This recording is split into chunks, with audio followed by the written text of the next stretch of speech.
151 milliards sans FMI pendant que le Burkina Faso assume son statut d'isolement. Que font donc les autres? Toujours en train de courir derrière la France, derrière le FMI. Oui, beaucoup ici nous demandent de cesser de parler de la France dans les affaires de l'AES. Mais on n'a pas véritablement l'impression que les diasporains du Mali, du Niger font autant que le Burkina Faso. 151 milliards en un mois, c'est un chiffre record et je voulais qu'on en parle. Parce que le modèle du Burkina Faso est très loin des discours politiciens qu'on est en train de vouloir combattre à travers le discours ou bien la narrative souverainiste. Permettez-moi de commencer par ce chiffre, 151 milliards de francs. En un mois, sans le Fonds monétaire international, sans l'aide extérieure, sans mendicité diplomatique.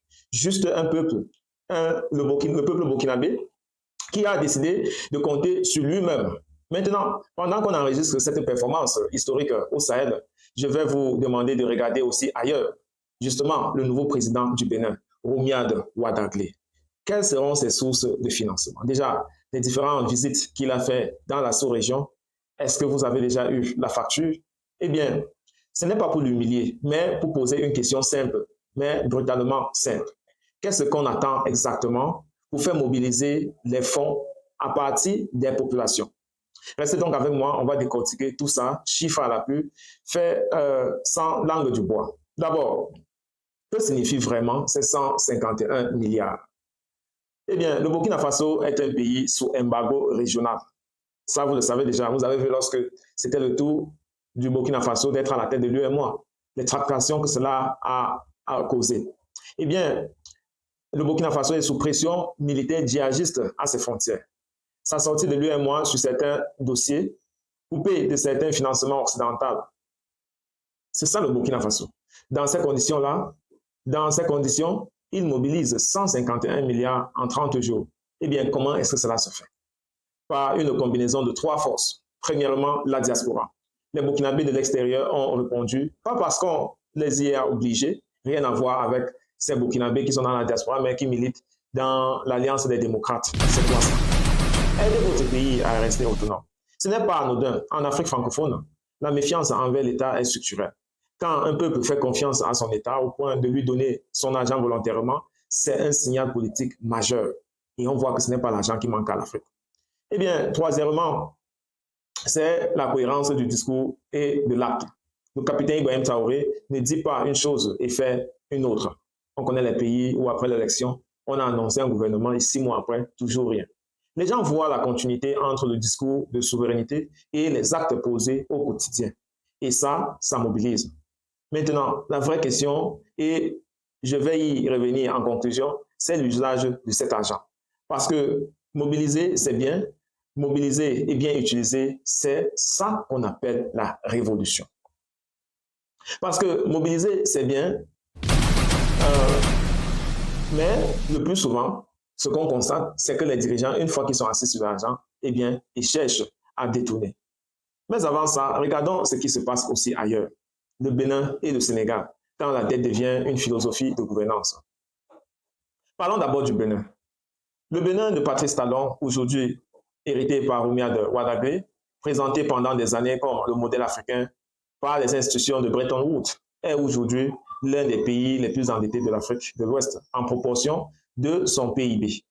Sa dette publique tourne autour de 50 à 55% de son PIB selon les dernières données disponibles.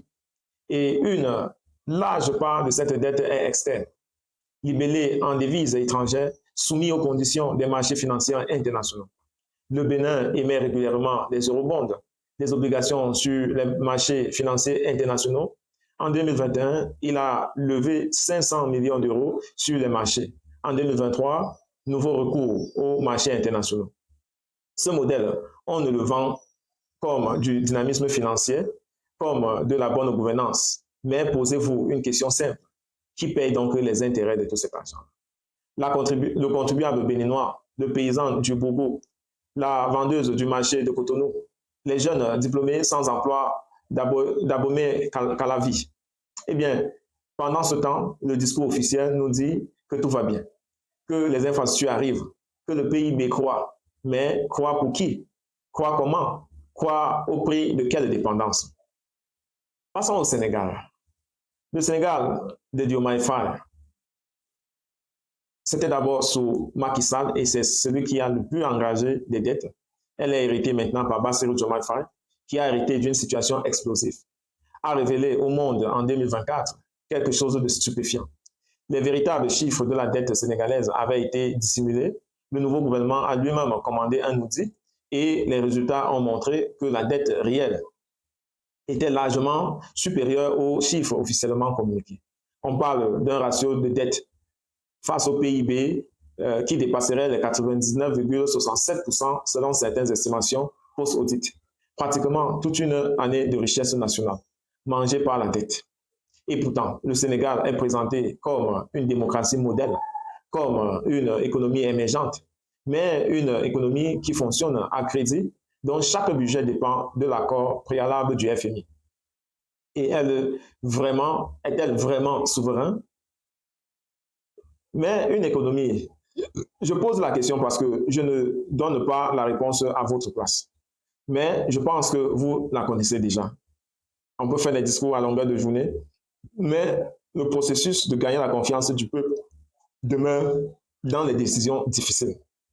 La différence fondamentale entre ces deux pays et le Burkina, c'est une différence philosophique. Au Bénin et au Sénégal, la dette est devenue un mode de gouvernance, une béquille structurelle. On ne se demande plus comment s'en passer. On se demande juste où trouver le prochain prêteur. Au Burkina, quelqu'un a décidé de poser une question différente. Et si on essayait par nous-mêmes? La réponse, c'est 151 milliards en 30 jours. Le Cameroun est aussi un autre pays qui a attiré notre attention. 14 000 milliards de dettes et la jeunesse sacrifiée sur l'autel du tribalisme. Je vais maintenant parler du Cameroun. Et je vais le faire avec tout le respect que j'ai pour ce peuple. C'est un peuple vaillant, vous le voyez d'ailleurs sur la toile. Il s'intéresse beaucoup sur l'économie d'autres pays. Le Cameroun est présenté comme la première puissance économique de la CEMAC. Un pays avec du pétrole, du gaz, des ressources agricoles parmi les plus diversifiées du continent. Un potentiel hydroélectrique immense, une jeunesse nombreuse, éduquée, talentueuse. Et pourtant, la dette publique camerounaise avoisine aujourd'hui 14 000 milliards de francs. 14 000 milliards, pourquoi? Pour quelle infrastructure transformatrice? Pour quel appareil productif national? Pour quelle industrialisation? La route Douala-Yaoundé, le corridor économique le plus stratégique du pays, est dans un état que tout le monde connaît. Les hôpitaux publics manquent de matériel de base. Les universités forment des diplômés que l'économie nationale ne peut pas absorber. Et cette jeunesse brillante, diplômée, frustrée, où trouve-t-elle un exutoire? Dans les débats sur Facebook, dans les débats querelles sur TikTok, dans les guerres tribales en ligne, dans des querelles ethniques qu'on entretient soigneusement, parce qu'une jeunesse qui se bat entre elles ne pose pas de questions à ses dirigeants. Soyons donc honnêtes. Ce n'est pas un accident. Le tribalisme en politique africaine n'est pas une fatalité culturelle, c'est un outil de gouvernance. Quand un jeune Bamileke et un jeune Betty passent leur journée à s'insulter sur les réseaux sociaux, ils ne demandent pas où sont passés les 14 milliards.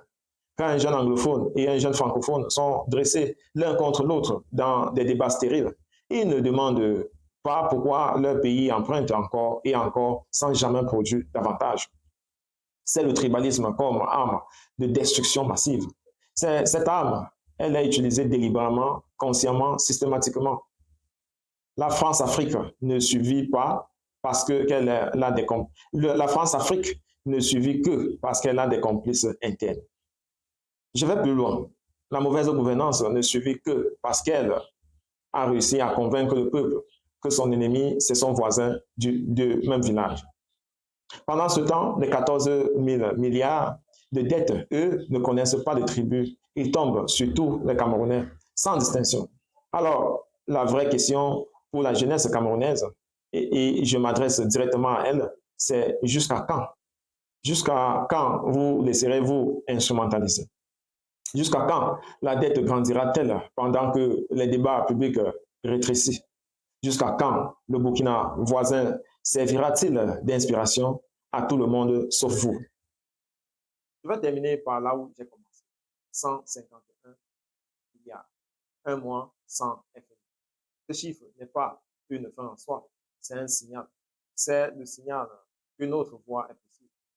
que la dépendance n'est pas une fatalité, que la souveraineté n'est pas qu'un mot de discours. C'est une pratique quotidienne concrète, mesurable, mais ce signal ne vaut quelque chose que si quelqu'un le reçoit et décide d'agir. Pour le Burkina, maintenant, la vigilance s'impose. 151 milliards collectés par le peuple doivent retourner au peuple. En école, en route, en hôpitaux, en emploi, en dignité. La souveraineté sans redevabilité, c'est juste un autre nom pour l'autoritarisme. Et ça, le peuple burkinabé ne le mérite pas. Pour le Bénin, le Sénégal, les peuples ont le droit d'exiger de leurs dirigeants une stratégie de sortie de la dépendance. Pas demain, mais maintenant. Pour le Cameroun, et j'insiste, la jeunesse camerounaise est trop intelligente, trop créative, trop nombreuse pour être réduite à un instrument de guerre tribale. Elle mérite un débat national sur la dette, sur l'emploi, sur l'industrialisation, sur l'avenir. Elle mérite des dirigeants qui lui posent des défis à la hauteur de son potentiel, pas des ennemis imaginaires à base d'appartenance. Là, elle s'appelle un choix difficile, douloureux, contestable sur certains points, mais un choix assumé. Le reste de l'Afrique doit faire son propre choix. Pas le choix de copier le Burkina aveuglement, mais le choix de se regarder en face, de comptabiliser honnêtement et de décider souverainement. Parce que l'Afrique ne manque pas de ressources, elle manque de dirigeants qui ont peur de leur peuple et de peuples qui ont décidé de faire peur à leurs dirigeants. Vive l'Afrique souveraine. Bien, si cette analyse vous a parlé, partagez-la. Pas pour moi, pour que le débat existe. Abonnez-vous à activer la cloche de notification et retrouvons-nous sur Facebook, TikTok et X pour la suite. On a encore beaucoup à décortiquer ensemble. À très bientôt.